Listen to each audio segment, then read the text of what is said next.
another week of Watching Paint Dry, and I'm your host, Emma Jane Palin. This week, I had the pleasure of someone I really admire in the industry helping me out. Interior stylist Emily Henson. At this point, I'd like to point out that my admiration was only exasperated by the fact that she joined me in donning some painting overalls while we painted the shop, but of course, made it fashion by accessorizing with fancy shoes. Check the video if you want to see more of our ab fab moment. Emily is an experienced set designer, interior stylist and author working in photography and film for interiors, fashion, tech, lifestyle and food brands. As one of the OG bloggers, she has published an interiors blog, Life Unstyled, since 2009, writing about interiors, styling and DIY. This has in turn led to 6 books, including the latest, Create, Inspiring Homes That Value Creativity Before Consumption, which my home just happens to be featured in. I knew that mine and Emily's chat would be a fun one. I see many similarities in how we approach work, and I know she's a grafter that values learning new skills. She's not afraid to try anything once. In the episode, we cover life as an interior stylist, sustainability, and how to get stuck into DIY in your own home. I hope you find the conversation inspirational and delve straight into your next DIY project as a result. Perhaps you're even listening as you work, in which case, send me photos. Emily, hi. Thank you so much for joining me on Thanks for having me. Paint Dry podcast. I feel like last time we had a chat, we put the world to rights in like 45 minutes on a strict timer and actually did it. So oh yeah, we did. Maybe we can do that again today. Try. I do sort of go off on a tangent from time to time, but I really wanted to have you on here just because I feel like you're a multi-hyphenate. Like me. Definitely. You're a stylist, an author, you kind of were like an OG blogger back in the day it's true, as well. 15 years. Yeah, I'd love to know how you got into it. It was a long and kind of winding road, really. Nothing happened, nothing was planned. I started working for Anthropology years ago when my kids were little. I was living in LA and I was doing like the displays in their stores and merchandising. And then people would come in and say to me, oh, do you do this for homes? And so then I left Anthropology and I did a little bit of like interior design in homes. I didn't love that. It wasn't quite my thing. I didn't love the longevity of having to think of a project long term. And then a friend said to me, oh, what about styling? You should think about being a stylist. And I just sort of slowly found that path, did some food shoots at first, books, cookbooks, that kind of thing in LA. And then just one thing led to another. As I think most creative paths, that's kind of how it works. You just... if you're a creative and you don't really want to have a regular job, which I didn't, I just saw opportunities and kind of followed them, I suppose. I love kind of the multi-hyphenate lifestyle. Every day is different. Your home kind of reflects that as well because you're using it for so many different things. Sure. And that's something that I think both yours and my own home kind of reflects that we're doing all of those different things. Yeah, and I think it becomes like a workshop, right? Your home, or my home, is a place where I experiment and I work things out and I make loads of mistakes. I mean, with the house that I'm working on now, I've made so many mistakes with lighting and all kinds of stuff. And that's kind of where you work things out. So then when I go and work for clients, I've already kind of worked out the kinks, you know? Yeah, I think everyone thinks when you work in the interiors industry that you've got it all worked out. And that's not the case at all. It is very much like trial and error. Definitely. There are some things I feel now like I could show up at a photo shoot and I know pretty much know what I'm doing. I know how to prep for one. I know how to direct my team. But then other things that I'm beginning my journey on, I'm learning on the job. Imposter syndrome is always a thing. Yeah. I think we've spoken about that before. Do you still have it? Oh, I still get it all the time. I don't think I have it as much anymore. But I remember maybe a couple of years ago making a conscious decision that I was going to speak about myself in a different way in terms of social media, because I always did this sort of self-deprecating, like playing down my skills and my experience. And I honestly, one day I was like, I'm not going to do that anymore. And there was a shift that happened where like you have to just own it. You should definitely own everything you've done. I mean, I think I'm very good at outwardly owning it. Yeah. But internally, still, like internally, I'm like, everyone thinks I don't know what I'm doing. Like, I do feel that way a little bit. That is definitely a big thing for me. We actually met when you came to shoot my house for your latest book, Create, which is all about creativity over consumption, and you kind of shot 12 different houses, different homeowners, interviewed them just about what they were doing in their homes. Ours was a new build, or is a new build. and it's quite different from a lot of the others featured. And I remember we'd only been in there like 4 or 5 months. So the house has progressed like a lot now, but I just adore the whole ethos of the book, and everyone in there is so interesting. It's really a kind of varied mix. But the reason I wanted you to be in the book, originally when I approached you, you were still living in your other flat. And I loved everything you were doing there, and it really fit with the book, because the book, obviously, I've been thinking about it for a number of years. And then when I approached you, you said, well, actually, I've bought a place. And I spoke to my publisher, and we kind of just thought we can make it work because of what you guys have done is so interesting, taking a new build and adding so much personality. It's like a different way of addressing the topic of the book. So it was amazing, actually. It was really interesting to be part of it, because I also felt that sort of like pressure to like that I wanted to put something out there, and we definitely still had like white walls when you came to shoot, like in the living room, which we probably painted over like 2 weeks after you after you shot. So many people in all of my books, I'm trying to think if any of the houses are the same from when we shot them. Very few are, and that's because that's who you are anyway. Even if we'd shot it now when it's the way it is now, in 2 years it'll be different, right? I think I remember you saying that quite a lot of people were just like, oh no, don't shoot that bit. But you found that the most interesting part, or like, and it's interesting the pressures that we put on ourselves to have this like picture perfect lifestyle, but actually when someone else is coming into your home, the things that they notice are often like not what you would necessarily expect, and they'll see beauty within things that maybe you don't see it in, and then you look at it in a bit of a different way. Definitely. And that's been my approach all along with all of my books, and even my styling work, trying to get clients, I mean, for years trying to get them to sort of show like behind the scenes before it became normal. And with my books, just getting homeowners or asking homeowners to open up a little bit more and show like the rough around the edges bits, you know, maybe there's some cables on the floor, or like that is the whole ethos of everything I've done with the blog and the books and Life Unstyled. That whole concept is like, we're all living in a mess and we're all pretending we're not. And again, now it's become much more commonplace, like whole Instagram and that whole thing. I was doing that a long time ago. 15. Life Unstyled needed to copyright the... I know. But that's good though. It's become more mainstream. I mean, it's certainly a pet peeve of mine when people like Photoshop out light switches and cables, and because I'm like, that's real. It's actually quite annoying when you look at something and you wonder like, how did they achieve that? But we all need to be able to plug things in. Yes, and I think it changes because that's what we've all seen looking in magazines and now Instagram and all social media. We've all kind of developed our sense of what's normal in terms of interiors, because we've been exposed to rooms that have everything touched out, you know, any cables. So you just think that's normal. And so you look at your own home and think, well, mine's such a mess because I've got an extension cord plugged in under the table. But the reality is that person did in that book, but they just got rid of it. And so I just have always tried to fight against that. And not everyone wants to show that side of their lives. So we have to be I'm always really upfront when I do the books to make sure and also if you don't want to do it, that's fine.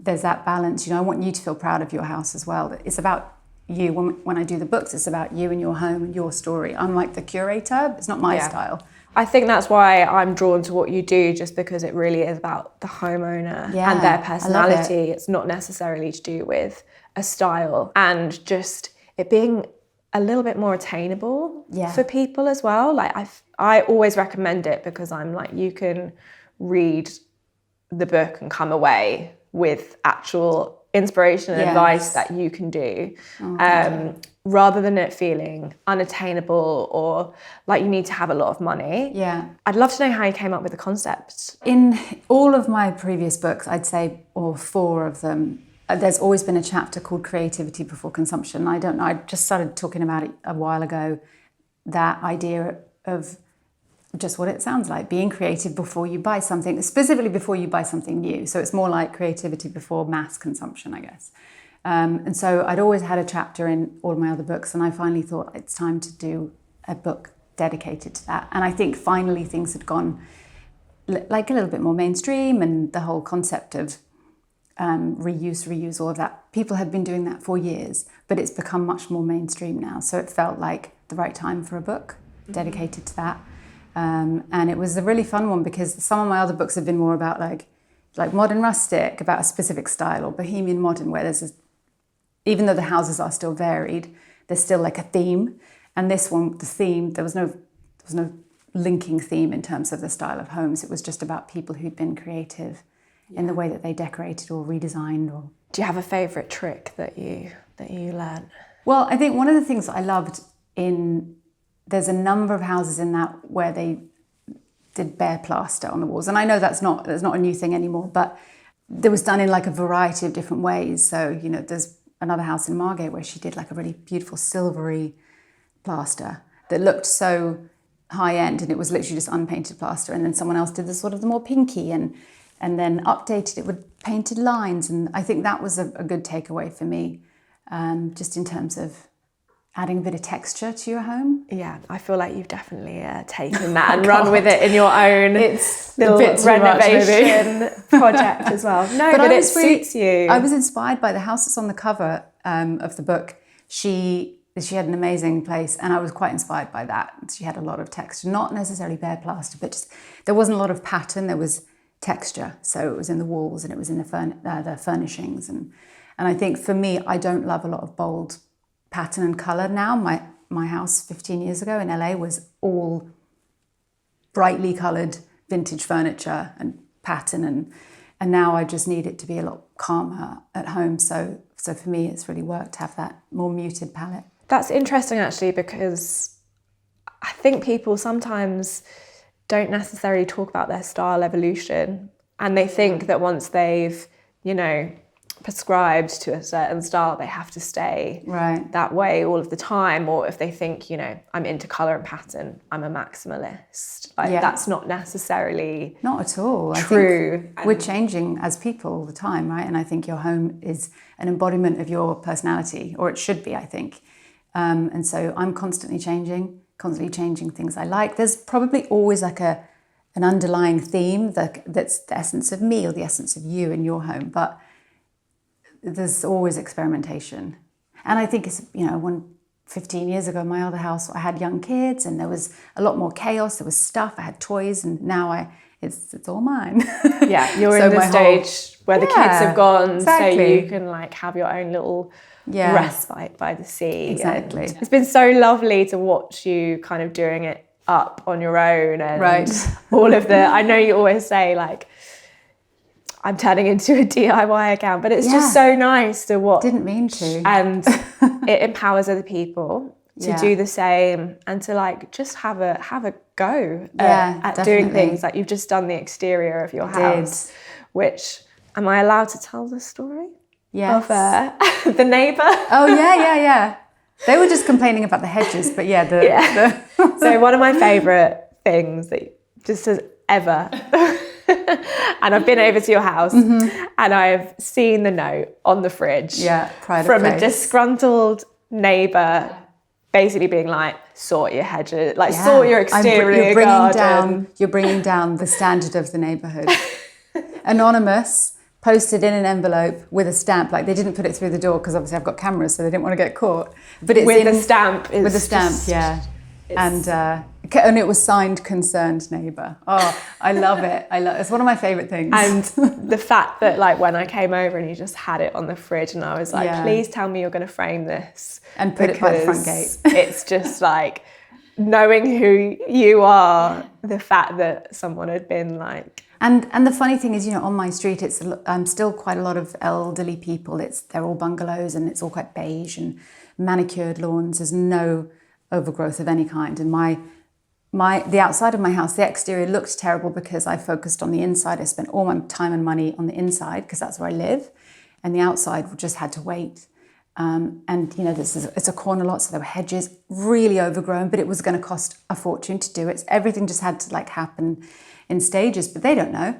They just see this kind of rundown house, come on. They're like, who's moved in here? And I just want to be you guys need to see inside. But you've also done loads of the exterior yourself, painting. I did all of it myself in the end. Yeah, which was, again, would have been great to hire someone, but I put so much into the inside of the house, it kind of got to the point where I had to put the brakes on a little bit in terms of the spending. And it's actually been really good because when I bought the house, I thought I was really busy with work, shoots were going great. And I said to myself, I just don't really want to do a lot of DIY. I did it with my first house and I just didn't really want to. I thought I'm in a position where I can pay someone, a professional, to do that. And it felt really good to do, like, you know, I'm not going to install a steel beam or I could knock down walls, but I can't rebuild walls. So there's lots of stuff I paid amazing professionals to do. But, you know, I can paint. So with the exterior, I was not planning on doing it. But something happened where once I started doing it, I reignited this thing in me because I felt like I couldn't do those things anymore. I'd forgotten how to do it myself, forgotten how to DIY. And I realized now that I haven't. So that was really, it's empowering. It's certainly one of the things that I want to do here is just giving people the confidence of, that they can do these things themselves. And I think particularly with women in general, they are sometimes intimidated by tradespeople and having to deal with that. And we're also talking about sort of decision fatigue and overwhelm when it comes to our houses. Like we see so much on the internet. Yeah, and it seems like the things that you're seeing, the makeovers happen so quickly, apparently, because it's like a 15-second video. And people don't really share costs, and it's a bit of a minefield sometimes. Like there's certainly a lot of benefits to social media and definitely. Voices from different people, but there's also the whole makeover thing. People are dissatisfied with what they have, when actually home is meant to really just be a safe space. And it's supposed to be representative of you. And I mean, that is one of the best things genuinely about doing my books and writing, because I still write a blog, is getting feedback from people. And the most common comments that I get specifically about the books is you made me feel good about my house. Yeah. It's really touching. It never gets old. People just saying, I was always comparing myself and I felt like I was always too colourful or it was too this, too that. And I finally accept this is my house and I love it. So that's, it's amazing. Just to also bring it back and touch upon sort of the fast pace of interior. The world of interiors has become more fast paced in recent years. Yes. And a bit more fast fashion. We're seeing a lot of trend-based launches and the cycle of those trends is just so rapid. What can we do about it? I'm not asking you to solve issues of consumption, but how can people stop feeding into that or absorbing it and feeling like they do need to update there? I think the first thing you can do is just stop paying as much attention to it, which is easier said than done. In terms of how to kind of contribute, the best way to not contribute to that sort of fast fashion of interiors is to keep what you already have in circulation, right? Mm-hmm. We already have enough. Most people already have enough things in their houses, but this is something I wrote in the book is you buy some new chairs and then you think, oh God, the table looks rubbish now. So then you need a new table. And then, the rug. And so there's this cycle of comparison where you just feed into always wanting more and more and more and more newness.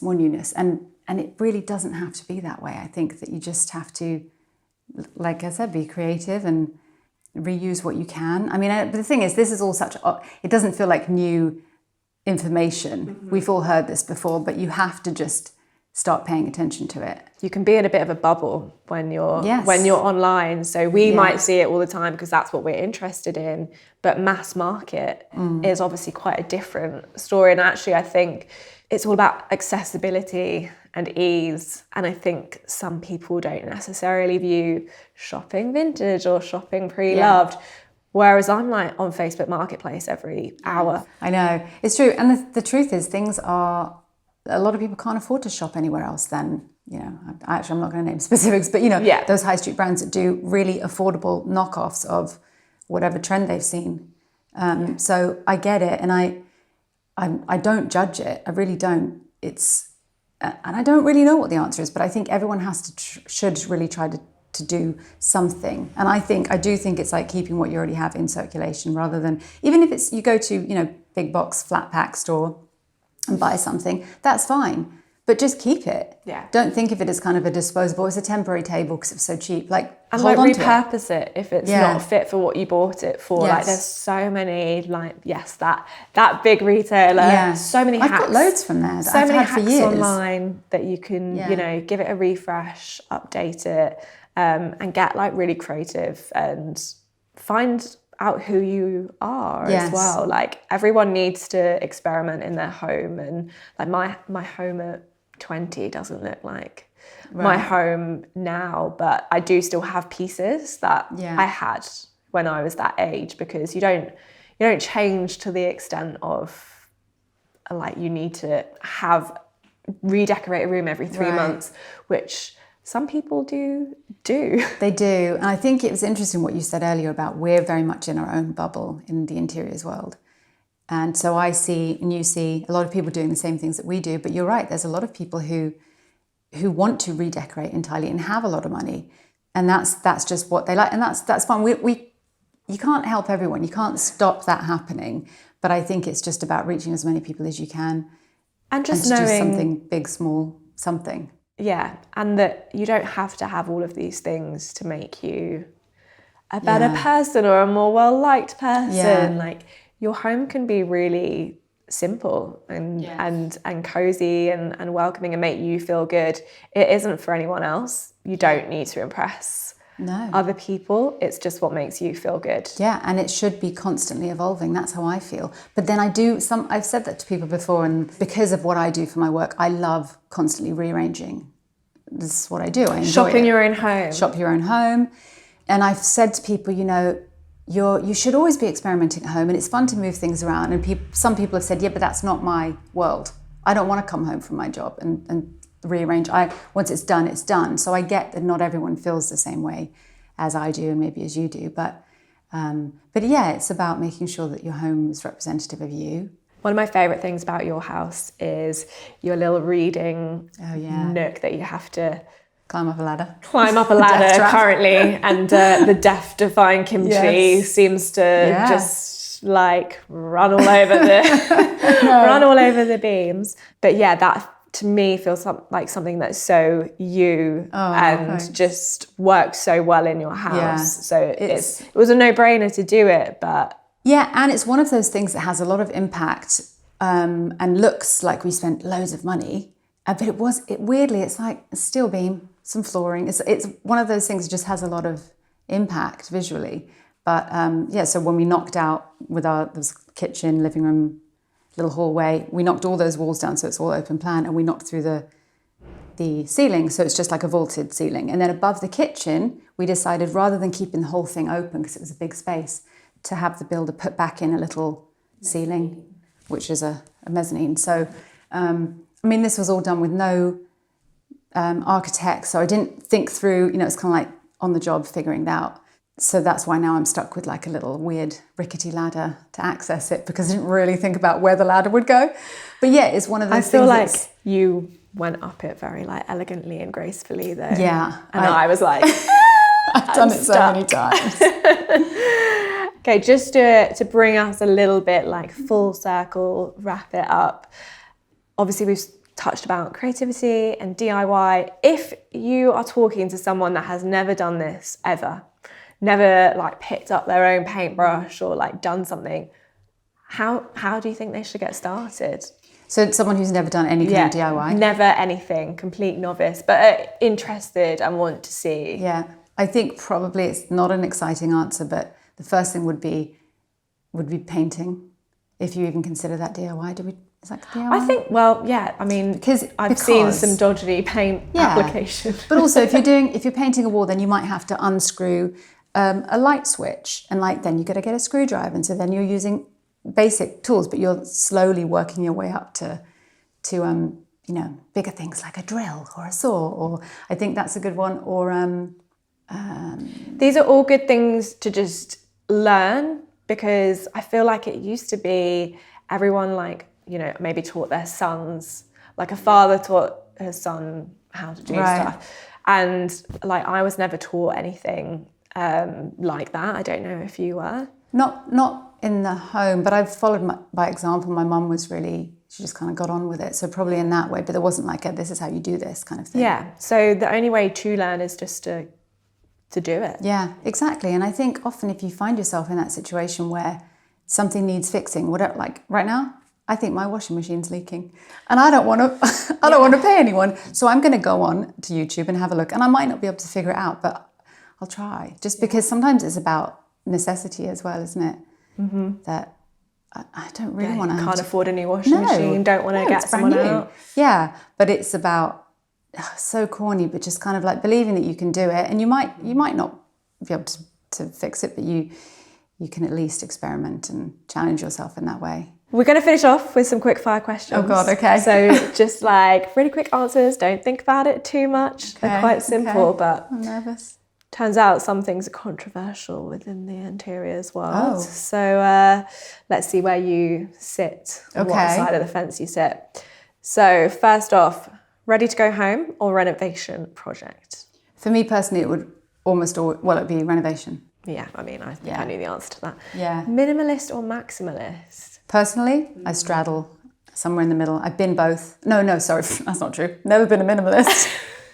I've been more on the maximalist, but yeah, somewhere in the middle. You're now like kind of leaning into maybe more like minimal colours. Minimal colours, but also less bits. Yeah. I used to have so many bits around, and a proper minimalist would come to my house and still think I had a lot of stuff, and I do, but I've tried to contain it rather than having it all sort of spread around. Describe myself as a minimal maximalist. Yeah. Like I don't like too much stuff. No, but the things you have, like you've got your really bold sofa, that would be considered maximalist. But also maximalism doesn't have to mean lots of stuff, right? That's in Be Bold, my other book, all about maximalism. That was what we talked about. Like there were some houses in there where they didn't have loads of stuff, but everything had impact through colour or like statement pieces. And DIY or hire trades? come on. We know the answer. I've done both, but yeah, we're back to DIY right now. Open plan or private zones? I like a little bit of both. I think open plan has its benefits, and I've got one side of the house that's properly open, but I am desperate to put a door to separate the open plan to the other side of the house, because you just need to feel contained sometimes. Wallpaper or paint? Well, I currently don't have wallpaper in the house. I've done lots of paint and lots of kind of rough finishes, plaster and that kind of thing. But I'm designing my own wallpapers so soon. I think that mezzanine's going to get a little refresh with some wallpapers. So I've seen a little sneak peek of it and it's gorgeous. Thanks. So, yeah, no, it's exciting. It's a long-held dream. I mean, for years and years, I've wanted to do products of some kind. But what's always held me back is the conflict I have with not wanting to put more junk out into the world. So, I've been designing things for years, but it has to feel like something that's not just like throw away. And wallpaper for me feels like something that's going to stick around. Dining table or TV dinner? Well, both. Right now it's probably more TV dinner, me on my own. But I literally feel like everyone wants to say dining table to this question, but they're like, TV dinner. Yeah, Aspirational dining table. Yeah. I think both definitely have their merits for sure. Big light or little lights? Oh, little lights. And that was earlier talking about the big mistakes I've made. I had way too many pendant lights put into the house. I never turn them on. I've probably got 8 lamps in the living room, and that's what I turn on. So they still look good, so it's fine.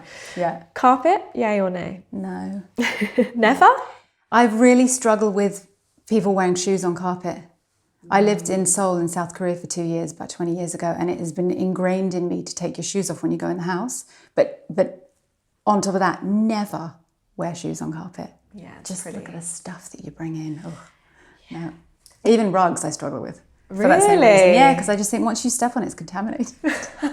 And I'm not like a neat freak or a clean freak, but that really bugs me, because then I feel like I can't sit on it and enjoy it because you've got, the stuff from the pavement. I think I'm just quite dirty, to be honest. New or vintage? Obviously, we know. Yeah, I would always go towards vintage. Yeah. Painted ceiling, yay or nay? Yeah. Yeah. It depends. I don't think it's one or the other. I think it depends. It's case by case. Well, thank you so much. Thank you for joining me to watch paint dry. Hopefully next time you come in, this will all be done. Yeah, I can't wait. More things interiors. Looking forward to buying some... Buy Emily's book, books. You can get them all, they're great. Thank you so much. It's been a pleasure. Thanks.